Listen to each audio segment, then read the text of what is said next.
Shri P.V.N.M. Sharma asked, Padanamaskaram Swami, please explain the concept of incarnation with all details.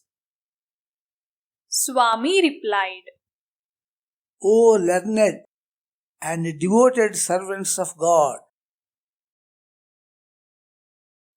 God and your efforts. In the Bhagavad Gita, Lord Krishna says, Bahuni me. That is, several births have passed for you and for me. I remember all of them, but you do not remember. Sometimes the sadhana or spiritual effort done by a devotee during this birth may be little. Yet God shows a lot of grace on that devotee. The reason for this is the penance done by that devotee during his previous births. Even that devotee forgets the penance done by him. Other devotees who are doing a lot of penance to God in this birth become jealous of that devotee. They do not know that their penance done in this birth is far less compared to the penance done by that devotee in his previous births. The wealth of a person should not be decided by looking into his current account only. His fixed deposits, which are like the fruits of the penance of his previous birth, should also be taken into account. Only the Lord can see these fixed deposits. Ordinary people cannot. Swami Vivekananda came to Shri Ramakrishna Paramahamsa for the first time. Paramahamsa took him into a room and placed a sweet in his mouth and wept with folded hands. Vivekananda could not understand this and was confused.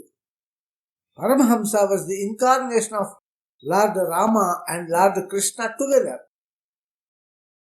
Vivekananda was the incarnation of Arjuna and he did not remember his previous births. But Paramahamsa remembered all the previous births. The other disciples could not digest this and became jealous of Vivekananda. Once Satyabhama kicked Lord Krishna on the forehead by her left leg. Yet Krishna pressed her feet, stating that her foot might have been pained. This looked very odd for all the other devotees. They thought that Krishna had become a slave of her beauty. Any external beauty in this world cannot attract the Lord. Only the internal beauty, which is the sacrifice and love, attracts him. Satyabhama was the incarnation of goddess Earth. She was bearing the violence of all demons that were strengthened by the boons of God. Thus, she was tolerating God indirectly. She was tolerating the feet of all the living beings upon her. She is the other name of tolerance.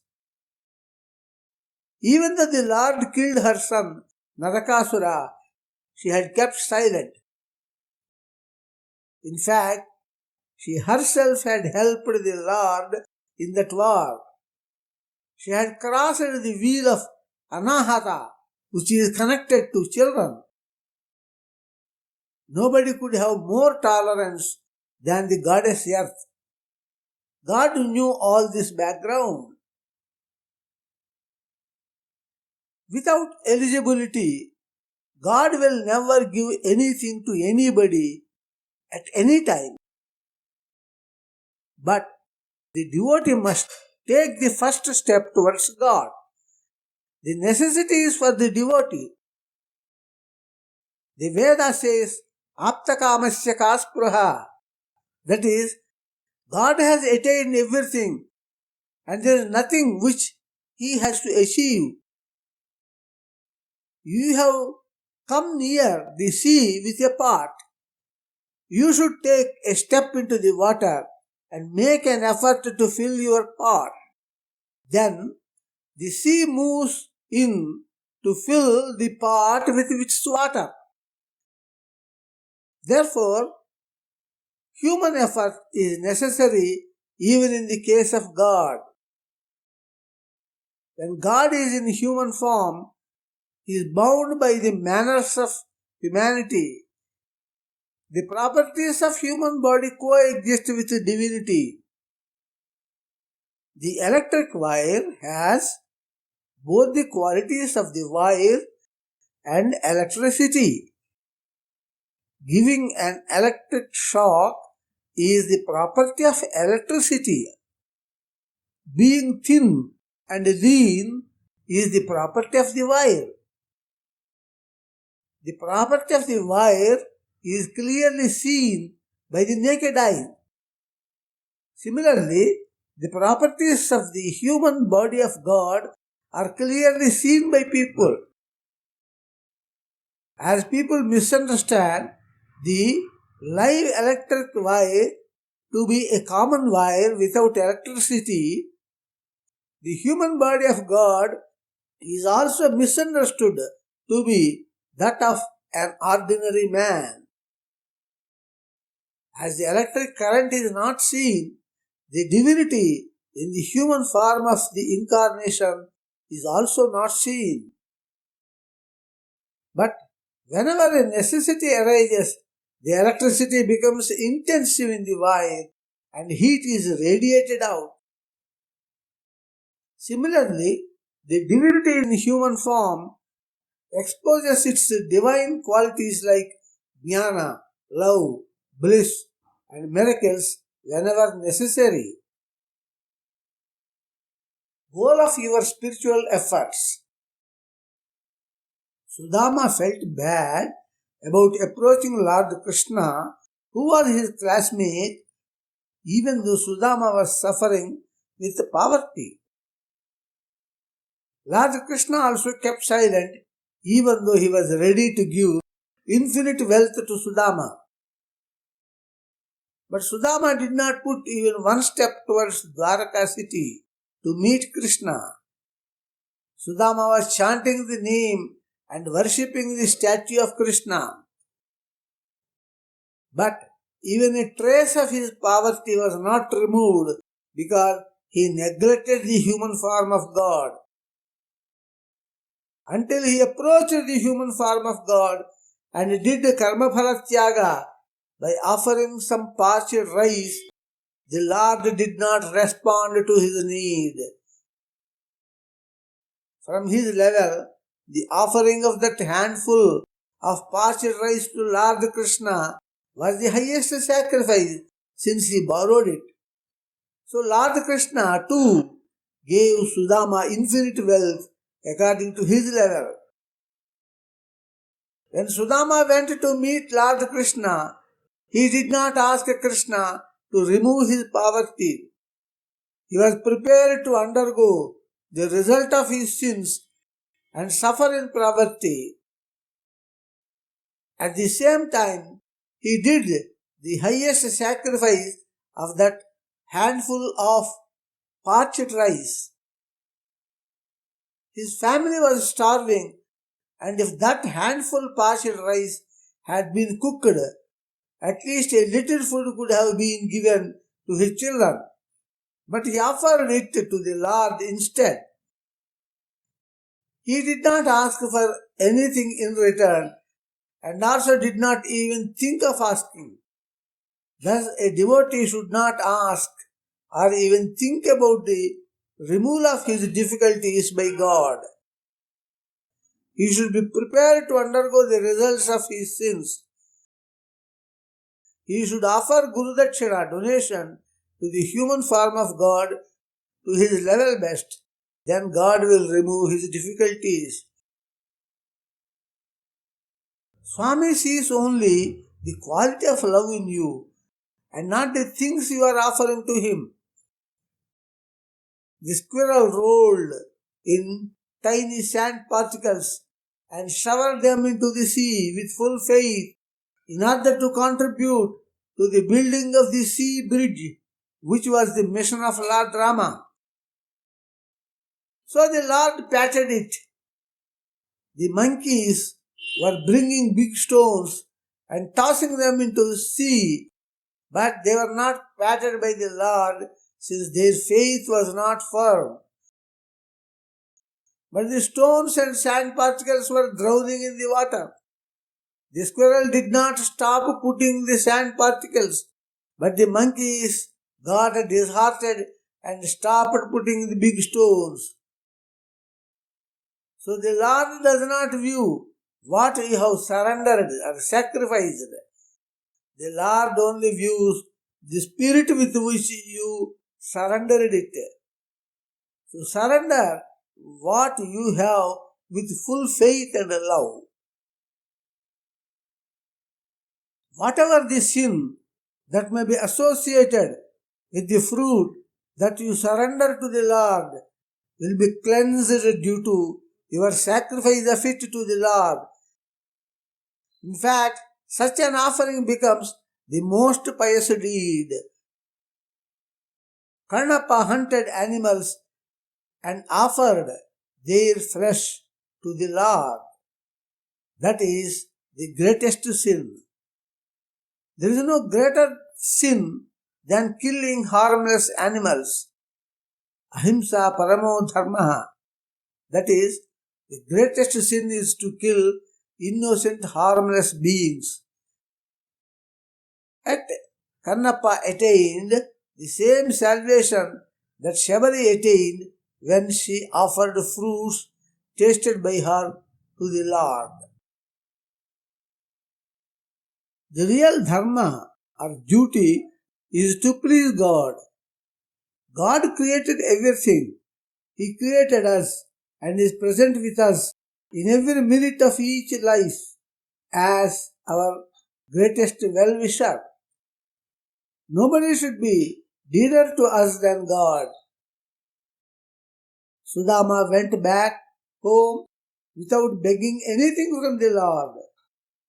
Yet Sudama wanted to beg to Krishna in the heart of his heart. That is not Nishkama Yoga, desirelessness. He was caught by the influence of prestige. While going home to his place, he was suffering mentally, thinking about his poverty. Krishna saw all this and kept silent. But Krishna is also ocean of kindness. Therefore, Krishna finally yielded. Here, the victor is Lord Krishna. Kuchela or Sudama, due to his prestige, was defeated. Krishna defeated his principle. Krishna yielded and so came out of it.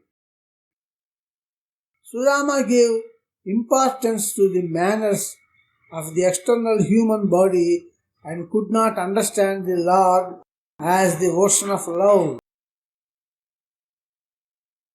The Veda declares the three qualities of God. 1. Jnana belonging to Brahma. Satyam Jnanam Anantam Brahma. 2nd. Love belonging to Vishnu. Raso Vaisaha. 3rd. Bliss belonging to Shiva. Anando Brahma. If one quality is present, the other two must also coexist. When Lord Datta takes the human form, all these three qualities are transmitted out. These three are the electric current present in a live metal wire. It is like the heat coming out of the fire covered by ash. If the ash is absent, you will not be able to tolerate the heat. The ash controls or reduces the heat to the extent of our tolerance. That is, the human body works like the ash. Even angels like Indra cannot see the inner form of the Lord. If the inner form of the Lord is exhibited or comes out, the entire universe disappears. Therefore, only through the human form can one worship or enjoy the essence of Lord Datta. Nobody can establish a direct bond with Lord Datta because when Datta appears, the devotee disappears along with the universe. So you cannot attain Datta except through a human body of the Incarnation. Jnana, knowledge, prema, love, and ananda, bliss, cannot be obtained either from the formless God or from inert statues of God. Therefore, for a human being, the Narakara, human form, is the only source. If you neglect the human form, you cannot get a human rebirth, and you will therefore be put to a permanent loss. The Veda says the same. Ihached avedit adha satyamasti nachediha vedit mahati vinashtihi. Datta in human form. Datta means the God given to the world. The Veda says that the only one God, Parabrahman, creates, maintains, and destroys this world.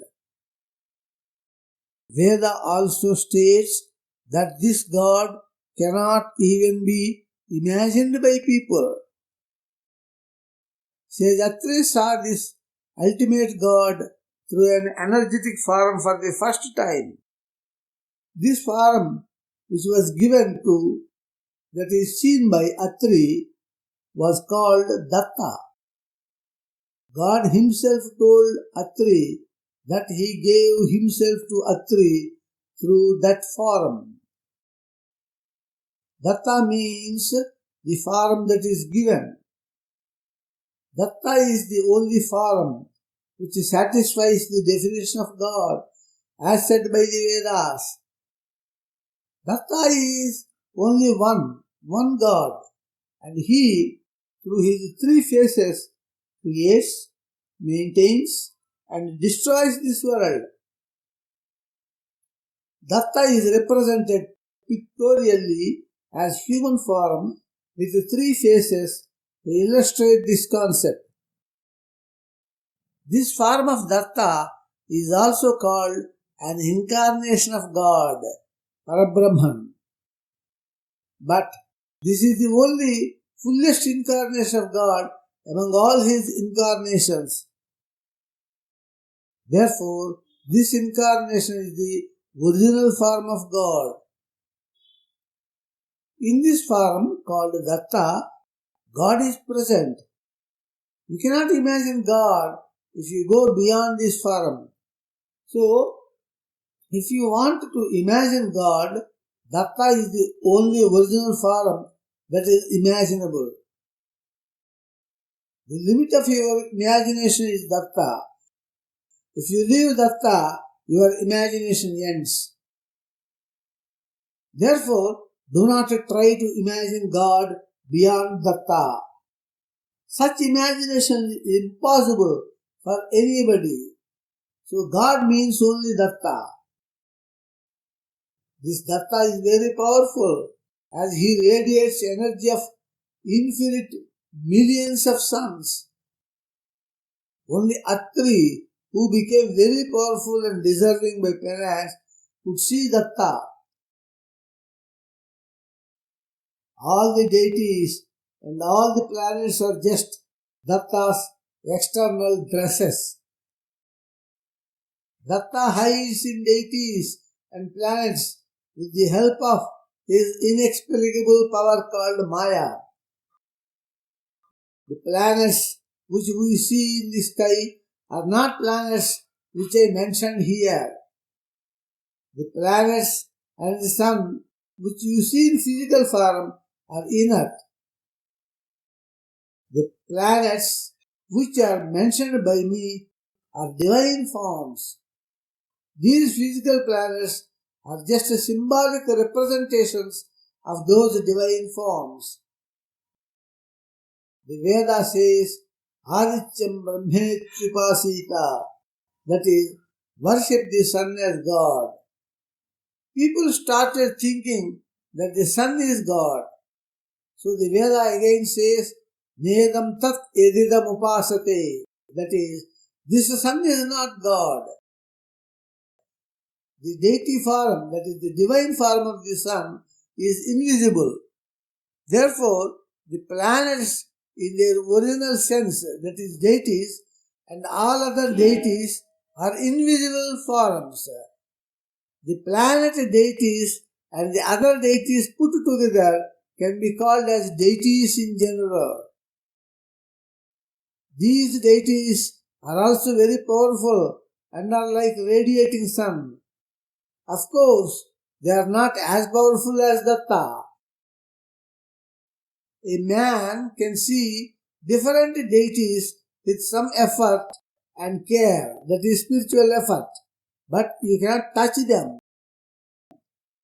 We can talk with them for a while at the most, but they cannot live with us because of their radiation. We should not consider imaginable Datta or energetic form as actually the incarnation of God, because God is beyond imagination. In other words, we should not consider the unimaginable God to be actually modified into the imaginable energetic body and soul of the incarnation. It is true that Datta is said to be the incarnation of God, but neither is the inert body of God Datta, nor the inert soul of God Datta is modification of unimaginable God. God is unimaginable. God, by his miraculous power, Maya, enters the inert human body, existing along with the soul, in order to make himself available to human devotees. Thus, the human body with its soul of the incarnation is God for the devotees effectively. Hindus call this God beyond imagination as Parabrahman. This God is called Jehovah by Christians and Allah by Muslims. You cannot say that this God is even formless, because the formless object can also be imagined. For example, light is formless and can be imagined. But God is beyond imagination. Therefore, we have no direct right even to mention the word God. The word God indicates only that unimaginable thing. That unimaginable thing can be understood or inferred only as something existing due to its effects.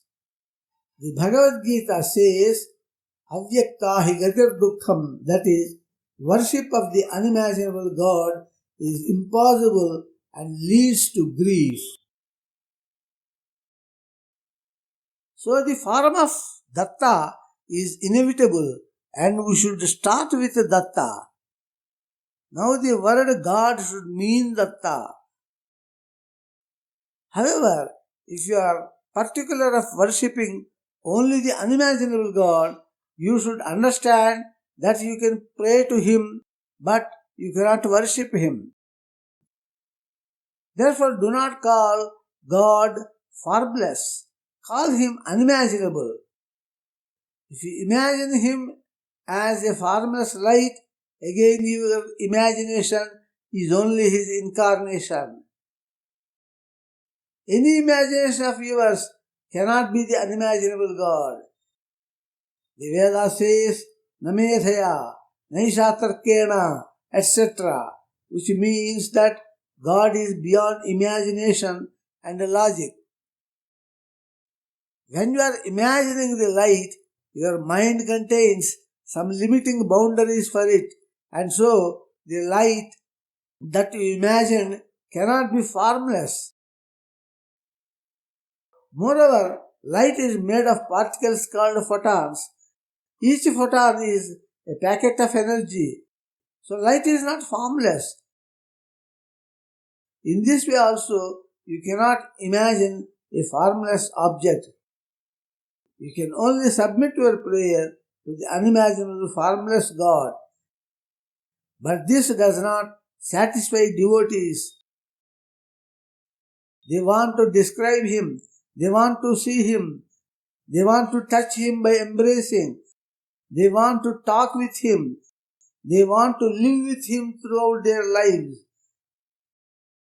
To give full satisfaction to devotees, Lord Datta takes the human form, which is made of 5 elements. The Bhagavad Gita says, Manushim tanumashritam. Just like Datta takes up radiation bodies, divine bodies made out of light, and becomes the deities, Datta takes up human bodies. Those deities and human bodies taken by Datta are all incarnations. An incarnation is a two-in-one system. The first part is the inner form, which is Datta. The second part is the external form, which is either a deity or a human body. The inner form pervades all over the external form, like electric current in a metallic wire. The whole wire is the current, since it gives the effect of current. Wherever you touch the wire, the current gives an electric shock. It is as if there is only one thing, electric current.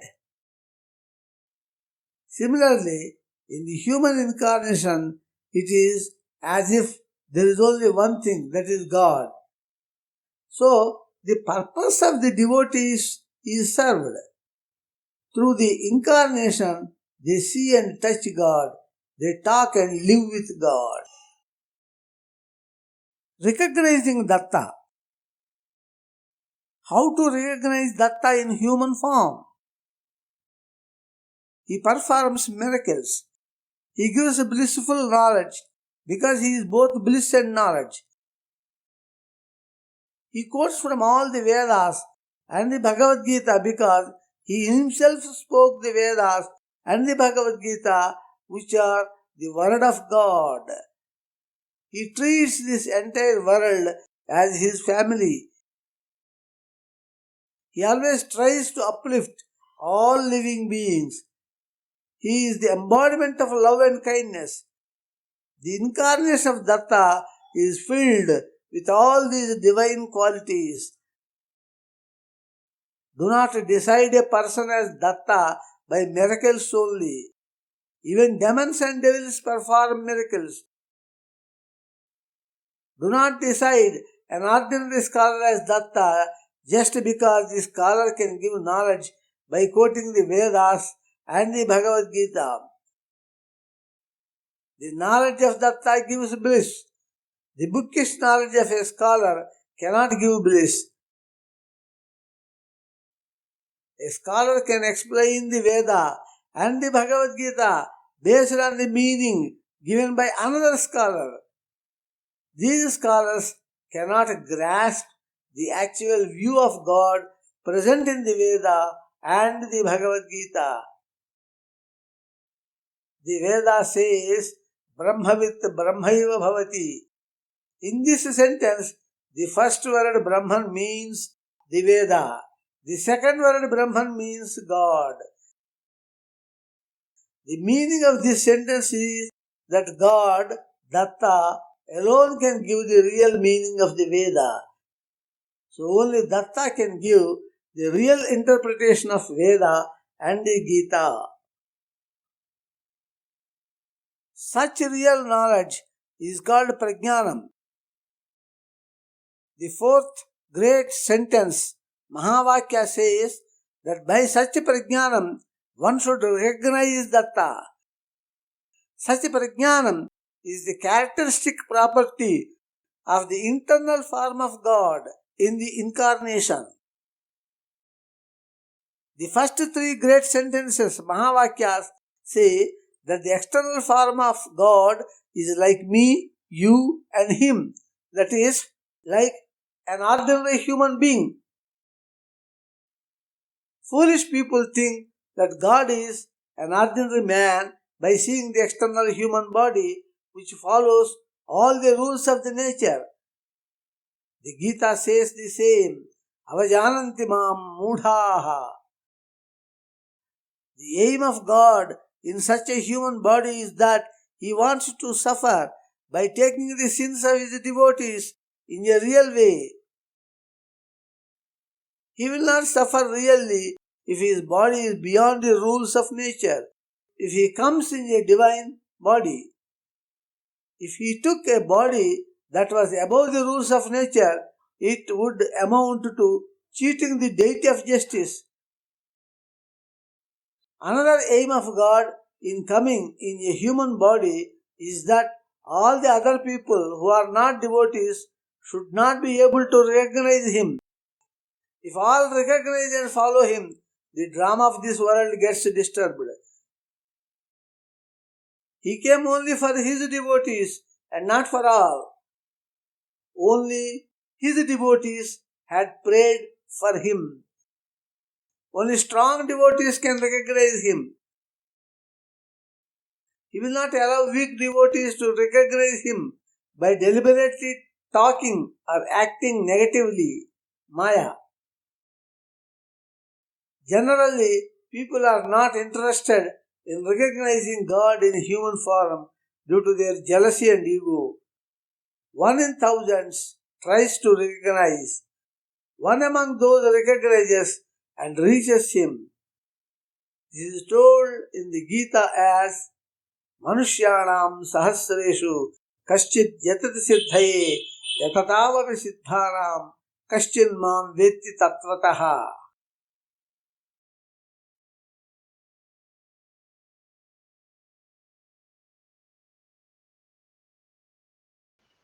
Lord Krishna says in the Bhagavad Gita that propagating divine spiritual knowledge pleases the Lord greatly. Jnana yajnena tenaham ishtasyamiti me matihi. Spiritual knowledge brings about permanent peace and harmony in the world. So join us in sharing this divine knowledge of Lord Datta and earn the highest grace of God.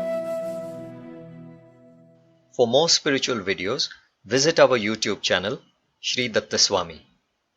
For more discourses on true spiritual knowledge, visit the website www.universal-spirituality.org.